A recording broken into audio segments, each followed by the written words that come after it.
Nakaw, ito na nga ba ang plano mga kaibigan, na postpone na nga, na-move na sa June 6 na mga kaibigan. At ngayon, hindi na po championship. 'Di ba? At magtataka po kayo, from 122 pounds, ngayon po, tinanggal na po ang championship at gagawin na po na lamang na catch weight 124 pounds. Asan na ang para sa plano, Jason? It only shows that Casimero cannot make it at 122 pounds no more. Ngayon, he is torn because kaya niya pa ba? Ang question is, kaya niya pa ba ng 122? Kung magwa 122 siya, kung makuha niya man, he'll be a walking dead man.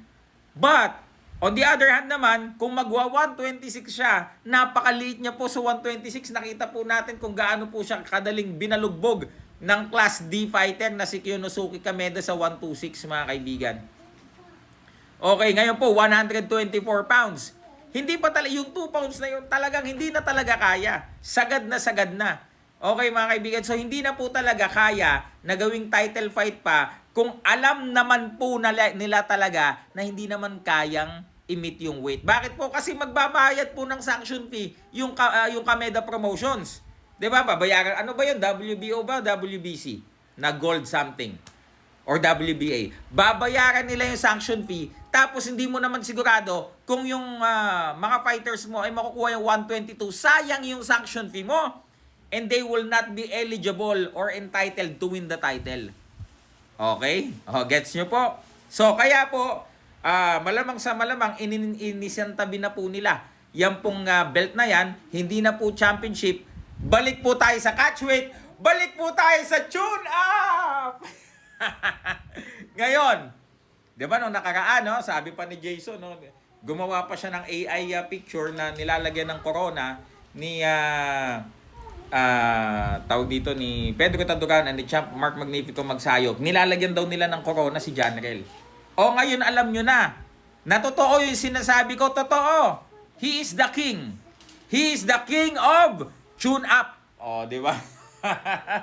Yan na nga ba sinasabi ko. Ano, Jason? Diba? Tapos inamin mo din na pabor sa amin na mapuspon kasi hirap talaga si Otol makuha yung timbang. Diba? O June na yan, ha? Diba dapat May nga? O June na yan. Huwag niyong sabihin 124, over pa din kayo. Kasi 124, mahirap pa rin kunin ni General Casimero yan.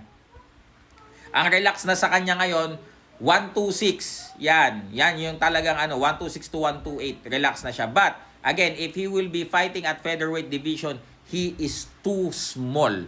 Ano lang siya, 5'3", 5'4 lang siya. Napakaliit po niya sa featherweight. Makikita nyo kung anong ginawa sa kanya ng isang mediocre na si Kameda, mga kaibigan. So ano po ang masasabi ninyo? Na muli, tama na naman si Silver Voice, mga kaibigan, na siya po ay King. Tune Up King. Okay, comment down below, Silver Voice TV. Peace.